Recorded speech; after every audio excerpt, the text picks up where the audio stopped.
Hello, this talk is a summary of medieval Gothic architecture. Now, the term Gothic was first used as a term of abuse by the Italian Renaissance artist and art historian Giorgio Vasari.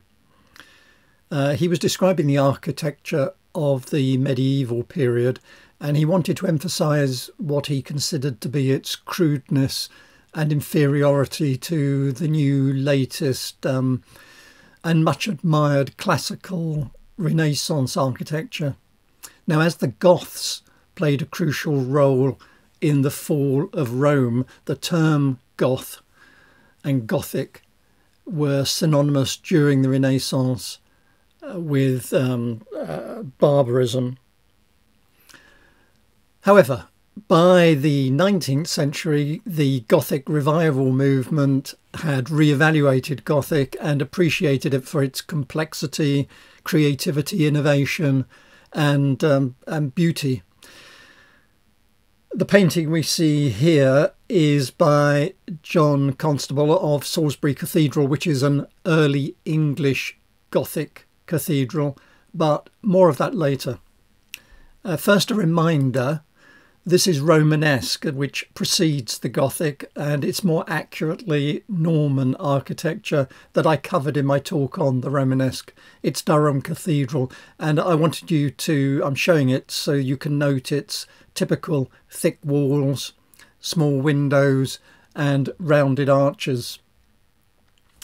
And inside we can see massive Norman columns with their typical zigzag decorative elements. Now, to start at the beginning, we must start in France with the Basilica of Saint-Denis, widely regarded as the first purely Gothic church. Saint-Denis is a patron, one of the patrons of France, so it became the final resting place for French monarchs. And at the time, it was the epitome of innovation. These cathedrals were the space race of their time. Master masons were travelling all over Europe and being stretched to create ever more elegant, innovative churches. Now, Saint-Denis is just north of Paris. It was built in the 12th century, and it was inspired by Abbot Suger. His desire was to create a vertical space illuminated by the light from heaven, coloured by massive stained glass windows. Of course, he was the patron, he wasn't the architect. We believe there were two master masons involved, but their names are no longer known. There was a legend that during construction, Abbot Suger was so thrilled with the new design, he exclaimed, "I see paradise." Now, the west front, shown here on the left, has Gothic elements. As you can see, it's got rounded arches.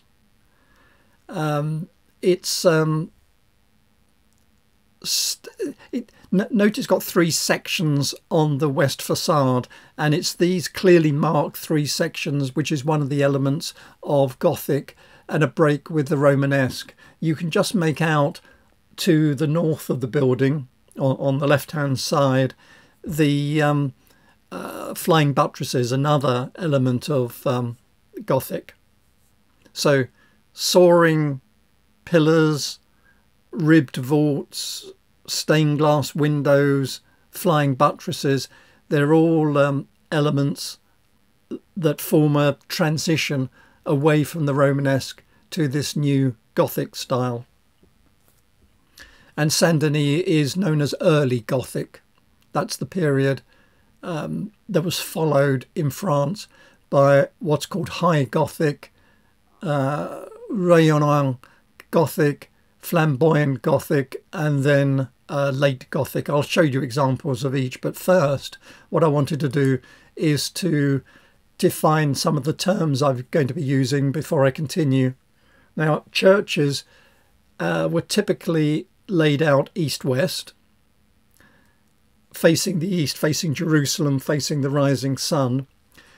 And in a cathedral, the laity would enter typically by the west portal, which was a door in the west facade, often with a semicircular tympanum above it, leading into the nave, although sometimes there was an inner porch called a narthex. The nave is the central part of the church building, built to accommodate most of the congregation, who in the medieval period would stand. There wouldn't be pews.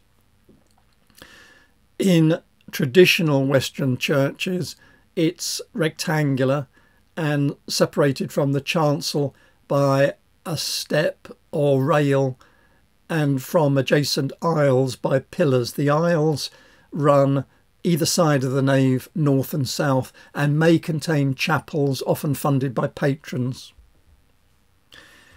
I've shown here a cloister to the south. It's a covered walkway round a rectangular, often area of grass, and it's usually on the warmer south side of the cathedral.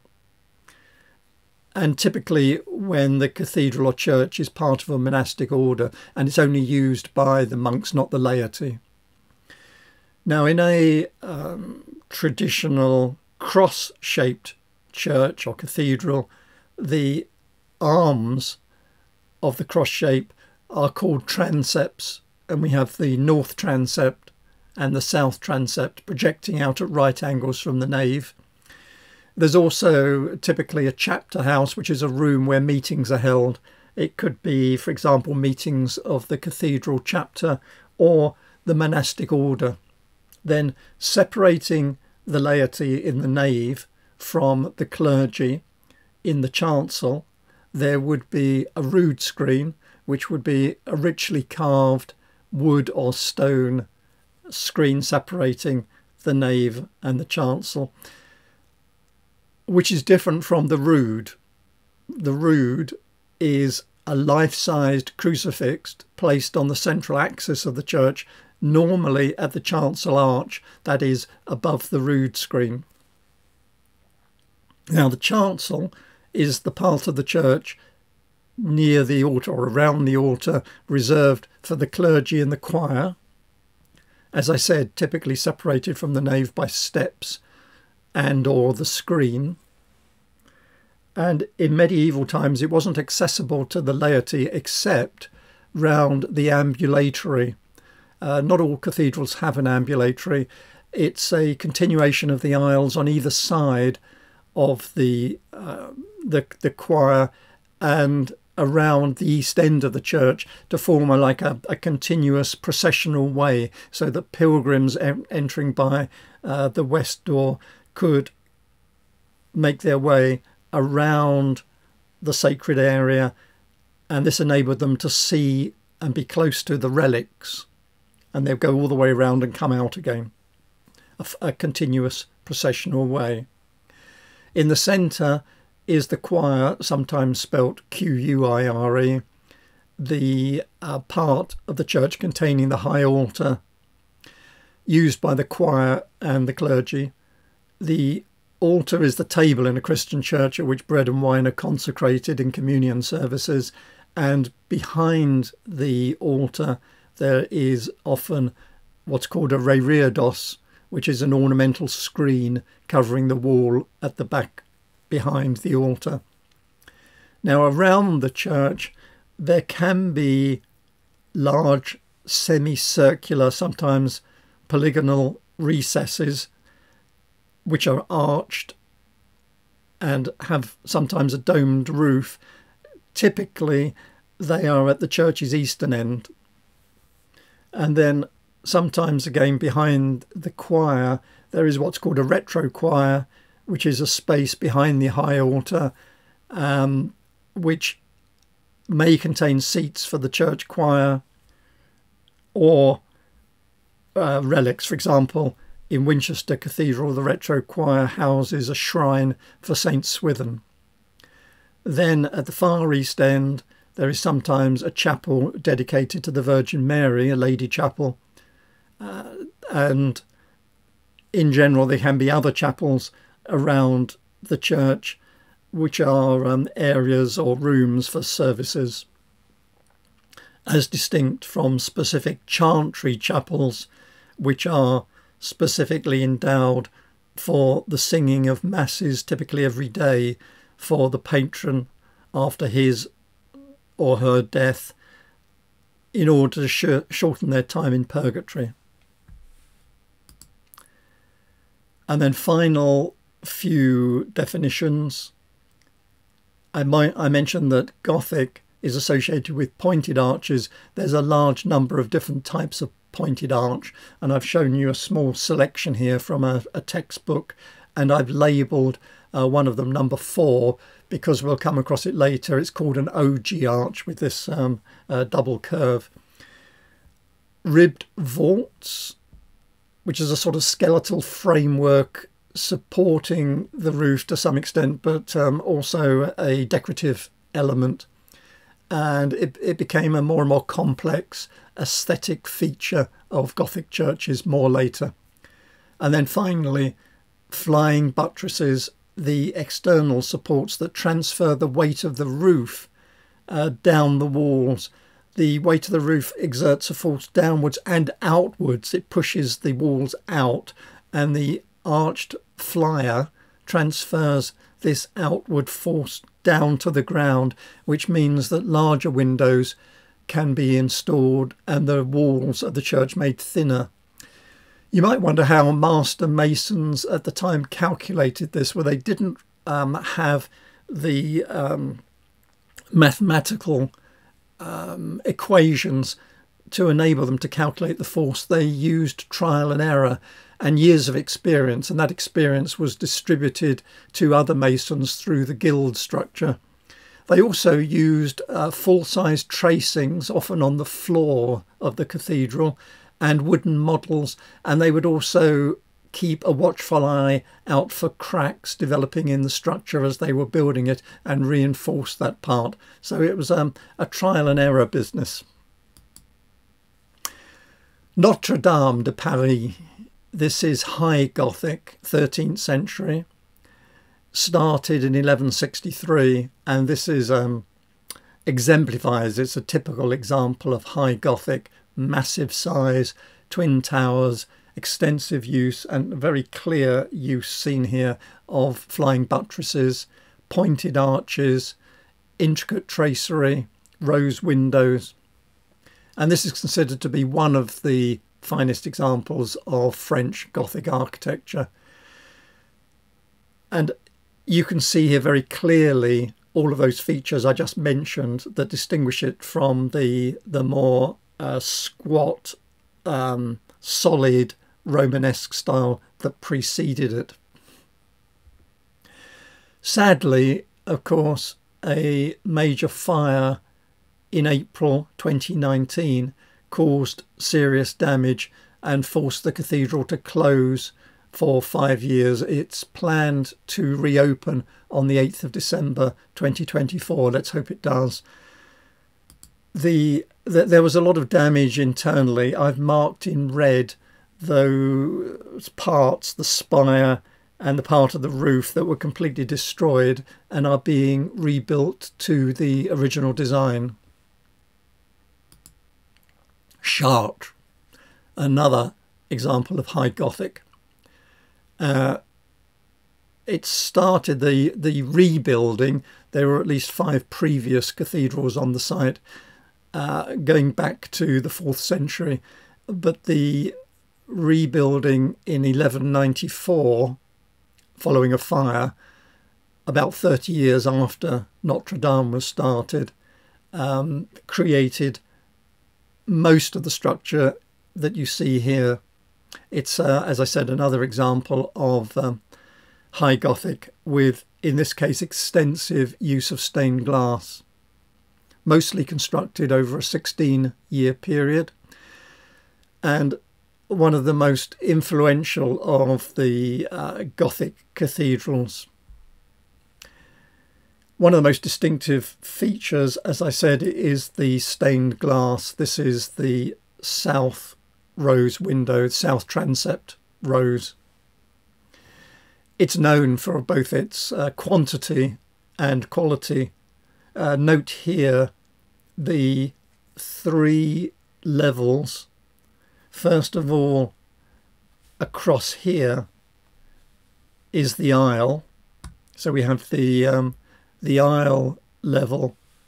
Above it, what's called the triforium, typically with 3 or sets of 3 arched areas, and then above that the clerestory.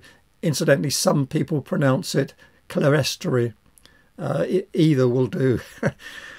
And in this case, interestingly, it's tall and contains stained glass. It doesn't always in cathedrals. So we have the rose window with stained glass all around it, a very distinctive feature of Chartres. The south rose window shown here dates from 1225 to 1230 and shows Christ in the centre, judging the end of days, surrounded by angels and evangelists, surrounded by 24 elders. It's a typical church, and as I said, it's in one of the cross arms of the church, the transepts. And unlike many churches, Chartres contains few plain glass windows, or in some churches grisaille windows, that is grey and white stained glass windows. In Chartres, it's dense with deeply coloured stained glass, making the interior dark but full of deep, rich colours. Sainte-Chapelle. We now come on to Rayonnan Gothic. Is the next stage in the development of French Gothic cathedrals, and Sainte-Chapelle, which was constructed in the 1240s. It's on the same island as Notre Dame, which was the medieval Palais de la Cité, the residence of the kings of France until the 14th century, and it's on the Ile de la Cité in the River Seine in Paris, and it's considered, the Sainte-Chapelle, one of the highest achievements of this style. It's absolutely, let me show you a close-up, all-encompassing stained glass from floor to ceiling. Light was regarded as flooding down from heaven, the light of God, and the stained glass creates a church flooded with multicoloured light, a recreation of heaven on earth. One of the best examples is Sainte-Chapelle of that effect. Another Rayonnan cathedral is Reims, or Reims, built to crown French kings. As you can see, it includes intricate sculpture, extensive use of glass, the rose window, a harmony of vertical and horizontal elements. It has both height and light. It started to be built in 1211, and most of the work was completed by 1275.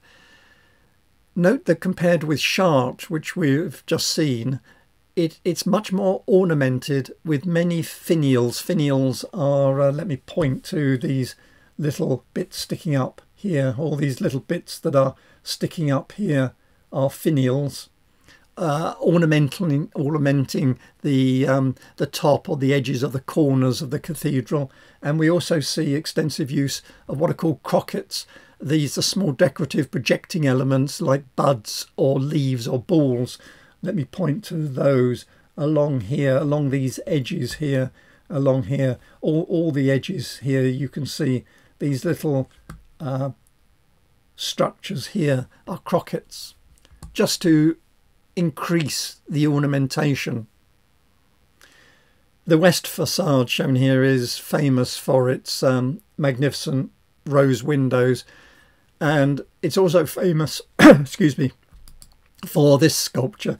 You can't actually see where it is. It's over here, hidden by this tree, but that's why I'm showing you a close-up here. It's called the Smiling Angel in the North Portal, carved between 1236 and I think 1245.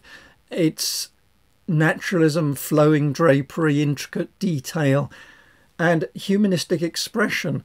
It's smiling, or showing smiling, is extremely unusual, and there are many theories as to why this angel is smiling. We of course don't know. That's why there's so many theories. Some people just talk about the joy, expressing the joy of the triumph over death. But I don't think that explains why this particular angel is smiling. Because this particular angel would have been carved by a particular craftsman, I like to think that it's an example of artistic creativity and the new emphasis on realism and individual expression. So it's an individual craftsman showing his skill. And then we move on to flamboyant Gothic, which means flaming, and Rouen Cathedral, begun later, 1468. Now, flamboyant, flaming as its name suggests, is characterised by elaborate flame-like window tracery. You can best see it down here. That's what I mean by a flame-like tracery. Intricate stonework. And it's famous, Rouen, for its three towers you see here, each in a different style. The Saint-Romain Tower, the lower section down here is early Gothic, and the upper section is late Gothic. The Butter Tower is flamboyant Gothic style, and the central Laterne Tower was originally 12th century, but this bit above here is reconstructed much later, 1876, and from that date to 1880, for a brief period, it was the tallest building in the world. It was overtaken, if that's the right word, by Cologne Cathedral, which, with its 157-metre towers, this tower here is 151 metres. Rouen was actually built and rebuilt over a period of more than 800 years, and so, like many cathedrals, features all sorts of different stages in the evolution of Gothic, from early Gothic, flamboyant, to Renaissance architecture. It's also, of course, famous in art history as the subject of a series of Impressionist paintings by Claude Monet. And I'm just showing you one here, Rouen Cathedral Portal and Tower Saint-Romain in the sun. Another example of flamboyant, very highly regarded, is Saint-Maclou in Rouen. And it's a masterpiece, as you can see, of delicate stonework and elaborate tracery, and it's even clearer here of why it's called flaming or flame-like if you look at this part here, or flamboyant as it's known as. And it's unusual with this five porch entrance. Enables a profusion of sculptural decoration to capture the eye and draw one in. Inside, the flamboyance continues. This spiral staircase leading to the organ loft is typical flamboyant Gothic, with its intricate lace-like stonework.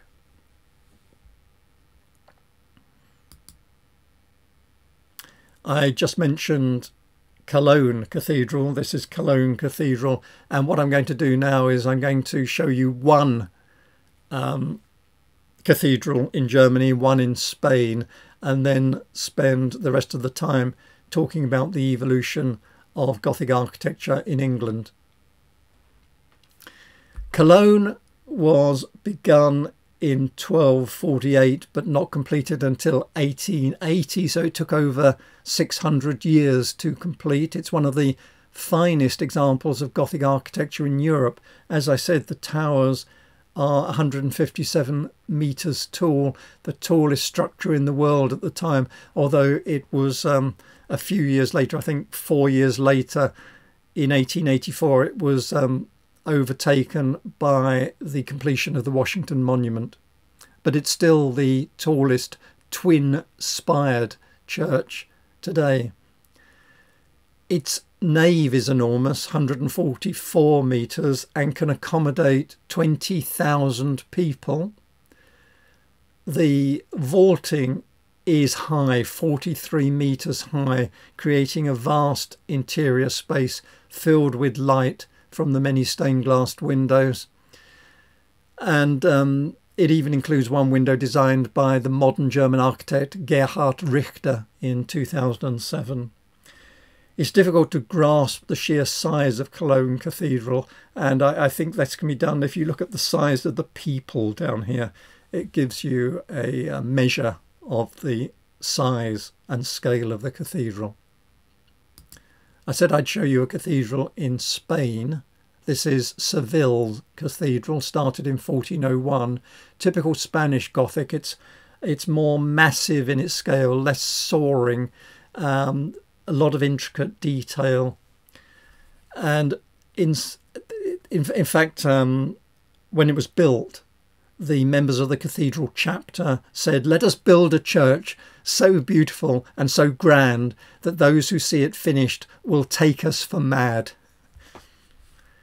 Behind the altar, the cathedral is well known for this reredos called the Retablo Major, the great altarpiece, carved in wood and gilded by Peter Dankart and others between 1482 and 1528, and each compartment is filled with a scene from the Bible, mostly but not all from the life of Christ. It's enormous. It's 20 metres high and 18 metres wide. So we now come to the more austere English Gothic. I thought I'd start with Canterbury Cathedral because it's seat of the Archbishop of Canterbury, the highest office in the Anglican Church, the Church of England. There are 42 Church of England cathedrals in England and 93 in the UK, and I've selected 10 cathedrals from the 42 in England to show the development of Gothic architecture in England. I haven't included, you're perhaps waiting for the most famous cathedral, St Paul's Cathedral, but I haven't included it as it was completed in 1710 after the previous cathedral was destroyed in the Great Fire of London of 1666, so it's not Gothic.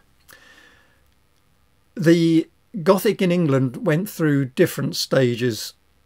There was early English Gothic, decorated, perpendicular, and then after 1540 what's called late Gothic. So the key ones is early English, decorated and perpendicular. But first I thought I'd start with a bit of history to put Christianity and church building, cathedral building in England in a bit of context. Christianity is mentioned in England as early as 208 CE, but following the end of the Roman occupation and the invasion of the heathen Anglo-Saxons, it went underground. In 596, Pope Gregory I ordered Augustine of Canterbury, as he's now known, he was previously an abbot in Rome, he was ordered to convert the Anglo-Saxons in Britain to Christianity and sent to England. He founded Canterbury Cathedral in 597, but a few years before that, Queen Bertha of Kent, who was a Christian Frankish princess, renovated a Roman building in Canterbury called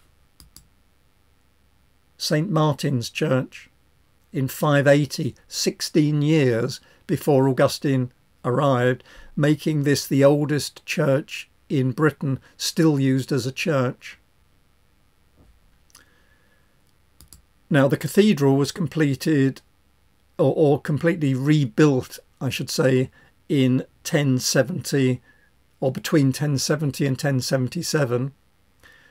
But there was a fire and it was largely rebuilt in 1174. So that's what you see here, the majority of the cathedral, and it was extended eastward at that point. And it was extended eastward to accommodate the flow of pilgrims because a few years before, in 1170, Thomas Becket had been murdered in the cathedral. He was the Archbishop of Canterbury, and his shrine was behind the altar, and an ambulatory was built to enable the flow of many pilgrims visiting the shrine of Thomas Becket to proceed around the cathedral in an orderly manner. We actually know how much it cost. The rebuild cost £4,500. You might not think that's much, but you've got to remember that at the time, the highly paid master mason was paid between £5 and £10 a year, and the average wage was between £1 and £2 a year. So it would be, well, it's impossible to convert to today's money, but multiple millions, possibly in today's money 100 million, depending how you do the calculation. The master mason is worth mentioning because we know his name. It was a Frenchman, William of Sens, and he was injured falling from scaffolding during the rebuild, and he was replaced by one of his assistants, William the Englishman, he's known. And this shows, I think, the mixture of international expertise in these Masonic guilds who travelled around Europe to create these innovative, complex structures. This is the painting by John Constable of Salisbury Cathedral from the Bishop's Ground, painted in 1823. It was commissioned by the Bishop of Salisbury, John Fisher, and as a gesture towards his patron, Constable included the bishop and his wife walking towards the cathedral over here on the left. Salisbury Cathedral is interesting. It's early English Gothic, and you can see its pointed arches, a very tall spire, the tallest church spire in England, lancet windows, that's tall, narrow windows, and a good example of English, early English, which has changed little over the years, whereas most cathedrals have undergone multiple changes and so are a mixture of styles, as we'll see. The Salisbury Cathedral is more or less all early English. Sadly, I should mention that Salisbury and Salisbury Cathedral are now linked in most people's minds in Britain with the fatal poisoning carried out by Russian agents. Although their target was Sergei Skripal and his daughter, they survived, but 2 British nationals were poisoned from a perfume bottle that was discarded by the Russians, and it contained the nerve agent Novichok, and one of them died.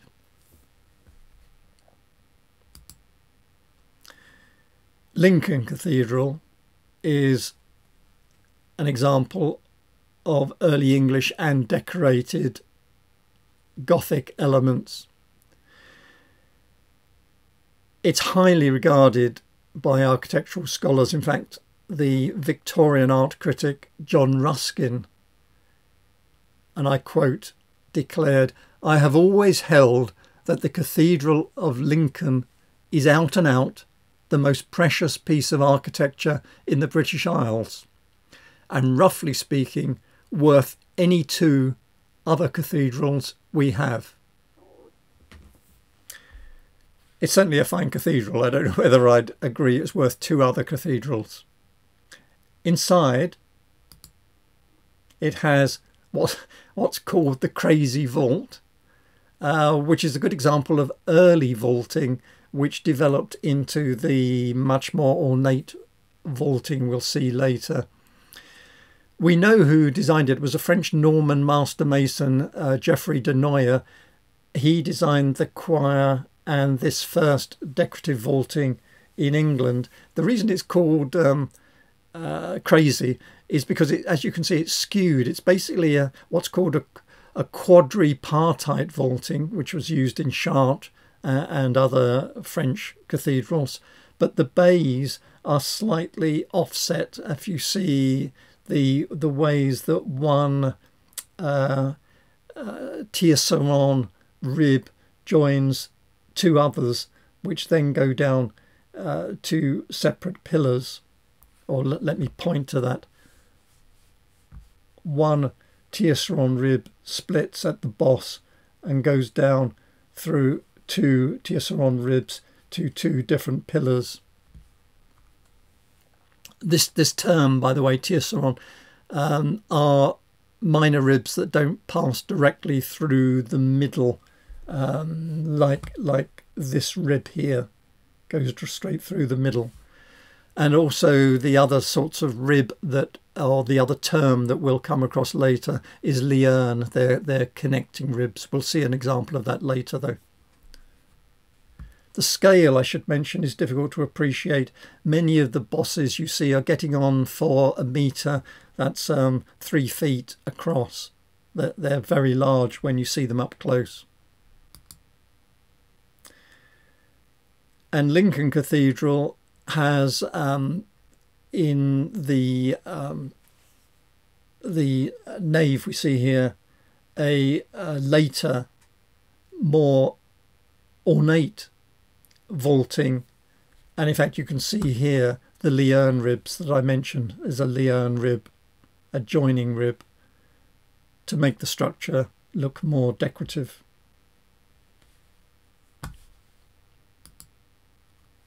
York Minster is decorated Gothic. This is the West End, showing the Great West Window with its flowing heart design. In fact, you can see the stonework looks newer. It is actually a recreation, a faithful recreation of the original, made in the 1980s. Because sadly by then it was left too late. The limestone had so decayed it couldn't be repaired. So what they did is they carefully removed it all and laid it out on the ground. That is the original 14th century heart of Yorkshire west window, and they buried it in the park to the north side of the cathedral, known as Dean's Park, to protect it. So if you walk through the park, you may be walking over the original Great West Window. And these, as I said, are examples of decorated Gothic, a Gothic that is we can recognise by its more ornate tracery and more complex rib vaults. The bulk of York Minster was constructed between 1220 and 1472, so it's we can also tell by the date. Parts of York Minster are actually early English, the north and south transepts, and the nave and chapter house are decorated. It's also got, I think, the eastern arm and central tower are perpendicular, so it's a mixture. This is the nave, which is decorated Gothic. You can see the more ornate tierceron and lierne ribs and bosses. A bit of terminology. I said that I'd give you a bit more, because there's 4 spaces created by the ribs, it's called a quadripartite vault. We also have sexpartite vaults where there's 6 compartments. And as I said, tierceron ribs are not main structural ribs. They are long ribs that go up to the centre. And to create more decorative elements, we have shorter Lierne ribs. Often at the joining places, we have bosses to make it look even more decorative. And maybe, although this is decorative, it's the beginnings of fan vaulting, which we'll see later. Fan vaulting is associated with the later perpendicular Gothic, where we have a mass of equidistant ribs springing up from the pillar. Ely Cathedral can be seen for miles around because it's in the fens, the flat fens of Norfolk. It rises like a ship. In fact, it's built on the highest hill of the fens, although that's a mere 26 metres high. But as a result, it can be seen for many miles around, often rising out of the mists. It's early English, partly, including the nave and parts of the choir, which we can see examples of that. But the famous octagon tower in the middle here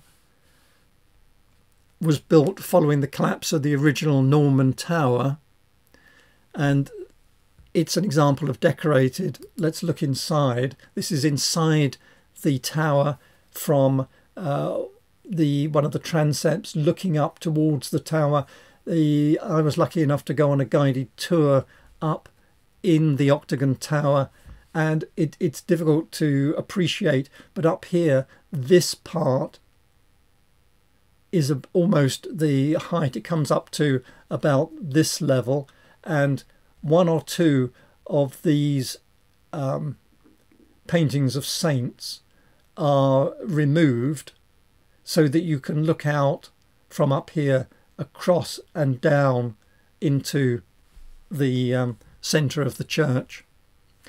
It's a masterpiece of timber, a lot of it, lead and stone, and it's a notable example of decorated style with the, as you can see, intricate tracery and ribbed vaults. And this is the Lady Chapel of Ely Cathedral, with its large windows, intricate tracery, fan vaulting, and an example of perpendicular, the later style from 1375 to 1540. Notice I said I'd give you an example here, well, all along here. Notice the way this little arch double curves. It's an example of an ogee arch. So Ely, like many cathedrals, has all 3 styles in various parts of the building, and one of the fun of visiting cathedrals is spotting the different styles in the different parts, although I think it's always best to have a guided tour and to buy the handbook and to look through it, because you've got to remember that these styles I've been talking about aren't clear cut.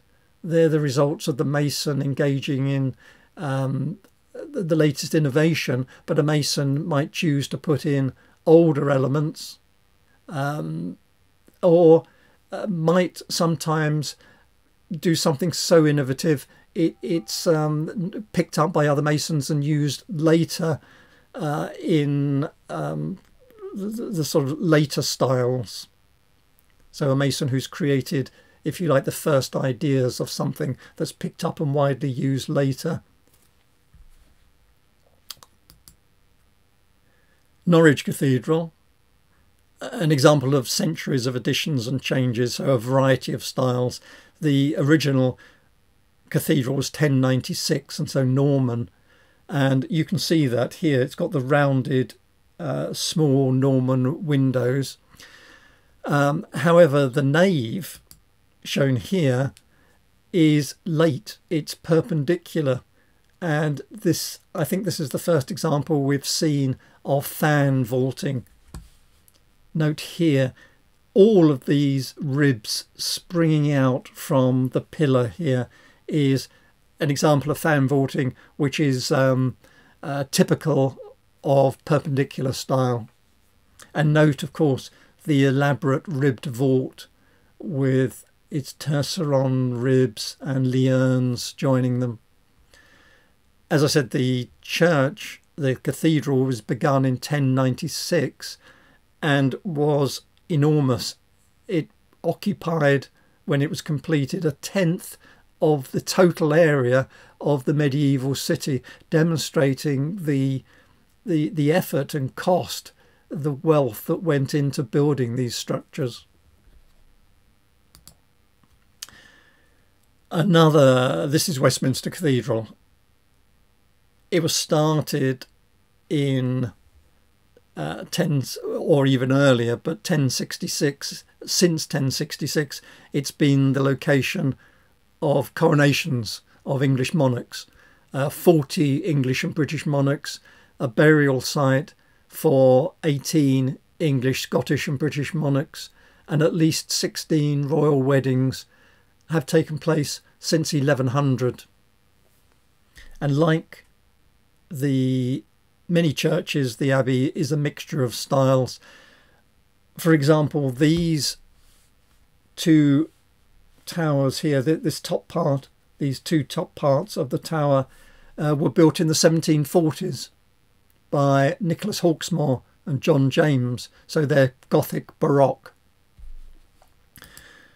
I thought you'd be interested in this. It's a painting by Giovanni Antonio Canaletto, painted just a few years after the towers were built, and it shows a procession of the Knights of Bath.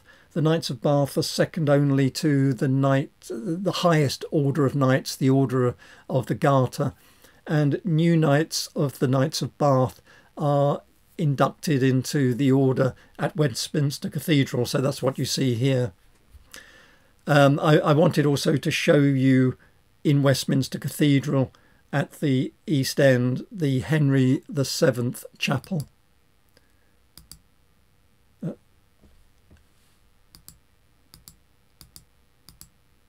Here. This is the interior of Henry VII's Chapel in Westminster Abbey, painted again by Canaletto in the early 1750s. And it gives it's an excellent example of fan vaulting. So it's Perpendicular Gothic. The chapel was built by Henry VII between 1503 and 1512, and it's one of the finest examples of Perpendicular Gothic. He was the first Tudor monarch, and he wanted to establish the legitimacy of the Tudor dynasty, and he ordered this chapel to be built as his burial place and for his descendants, and it became a mausoleum for Tudor monarchs. Henry VII, Elizabeth and his wife Elizabeth of York, Edward VI, Mary I and Elizabeth I are all buried here in this chapel. You might be wondering, Henry VIII is not buried here. He was buried in the St George's Chapel in Windsor Castle, but the massive tomb he planned was never built. Gloucester Cathedral, built by Abbot Serlo. The foundation was laid in 1089, and the cathedral was built between 1100 and about 1130 was when the nave was completed. But a lot of the Romanesque church still survives. If you look at the nave, you can see it's obviously with these great Norman pillars and their zigzag decoration, it's obviously Romanesque. But if you look down towards the choir, you can see the choir ceiling here, and if I show you that, this is the choir ceiling. It's a good example of the complex rib vaulting of the Perpendicular style. extremely complex net of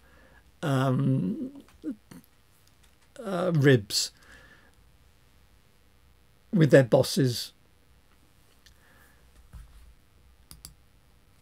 Another example of perpendicular style, perhaps it's very difficult to compare these, but perhaps the most successful or complete or creative fan vaulting is in King's College Chapel, University of Cambridge, built in phases by various kings of England from 1446 to 1515, built during the end of the War of the Roses and subsequent decades after that. The large stained glass windows are from 1531, and there was a Renaissance rood screen erected a bit later. But let me show you the fan vaulting. It's the world's largest fan vault, and as I said, it's perhaps the finest example of fan vaulting in existence.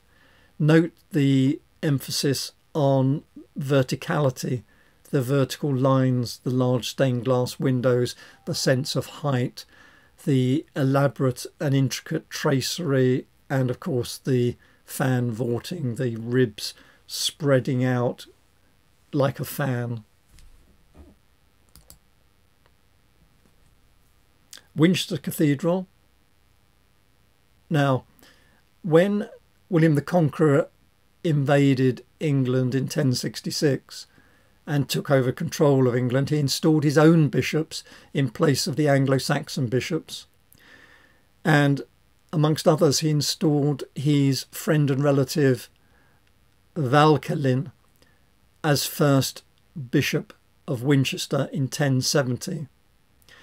And a few years later, I think it's 9 years later, Valcelin began the construction of a huge new Norman cathedral, Winchester Cathedral.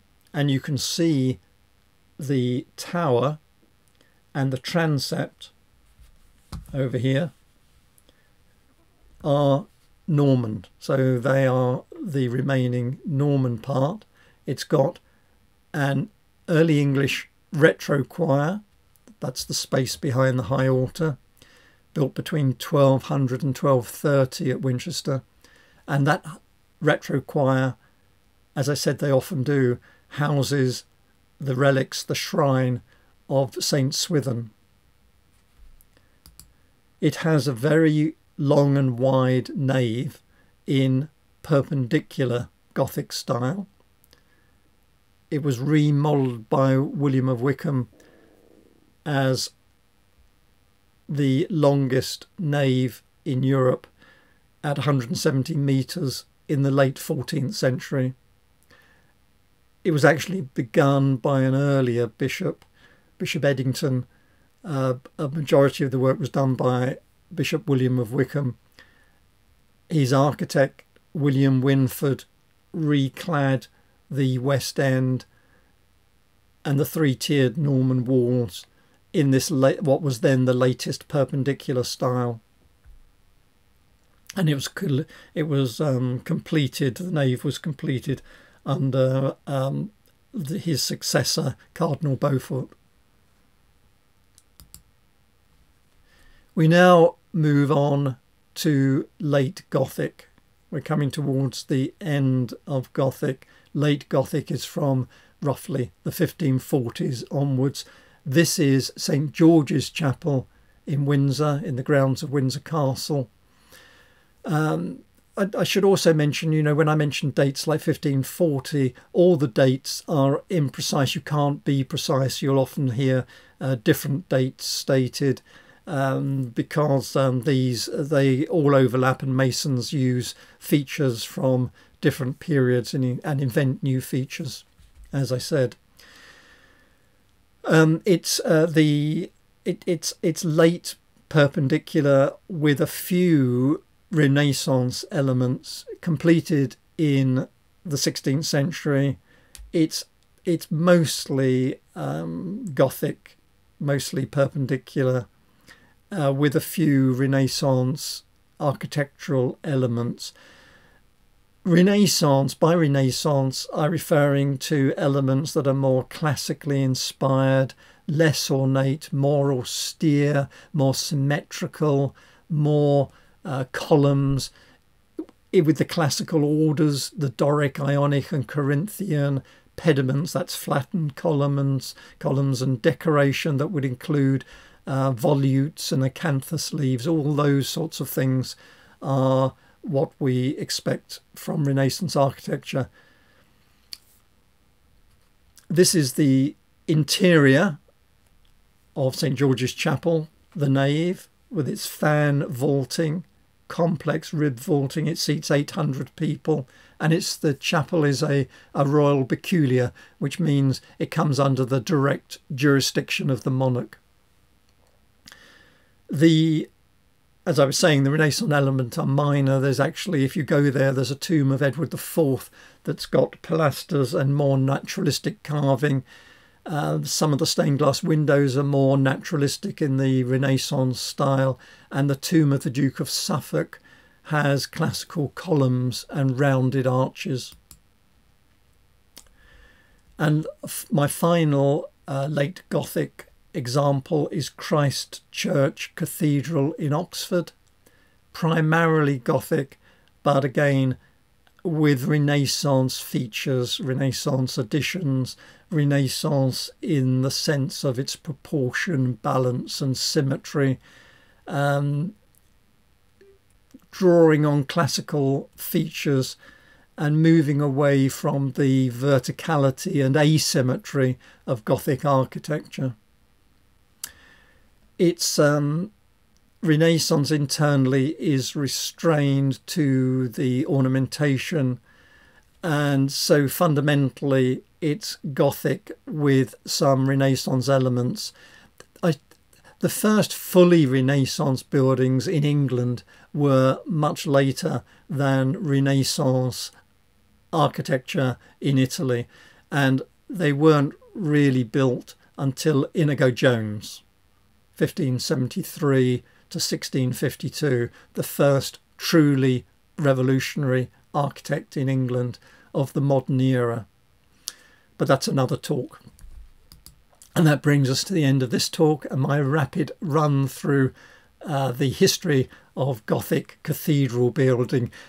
The moonshot of the medieval period, incorporating what was then the latest technology and enormous cost to construct. But unlike the moon landings, they remain. We are left with a vivid reminder of the skill, workmanship, innovation and artistic excellence of these medieval craftsmen. Thank you for your time and attention.